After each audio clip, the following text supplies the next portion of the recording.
Жогорку кеңеште улуу жазуучу Чыңгыз Айтматовдун 90 жылдык мааракесине улай илимий практикалык конференция болуп өттү. Анда парламент депутаттары, Жогорку кеңештин мурдагы төрагалары жана адабиятчы академиктер менен окумуштуулардын катышуусунда уланды. Иш-чарада жазуучунун чыгармачылыгына негизделген даректүү тасма көрсөтүлүп, анын көрөгөч калемгерлигин, көсөмдүгүн эске салышты. Мындан тышкары жыйындын катышуучулары Айтматовдун чыгармачылыгы, коомдук жана дипломатиялык ишмердиги боюнча баяндама жасашты.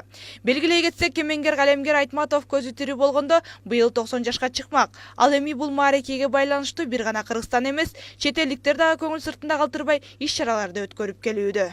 Жакшы иш-чара болуп атат. Баарыбыз мына жандуу катышып атабыз.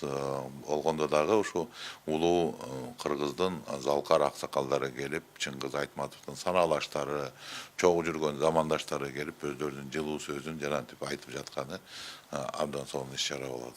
Көп учурда биз шайлоо учурунда элдин оюн угуп, элдин оюн да болуп келсек, биз айта албайбыз, көп эле учурда чоң интеллектуалдар менен жолугушуулар көп өтүп турат депчи. Баары бир коомду алдыга сүргөн бул интеллектуалдар. Алардын ойлорун, алардын пикирлерин уккан өтө жакшы.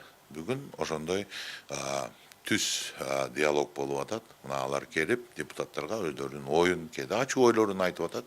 Бул жакшы.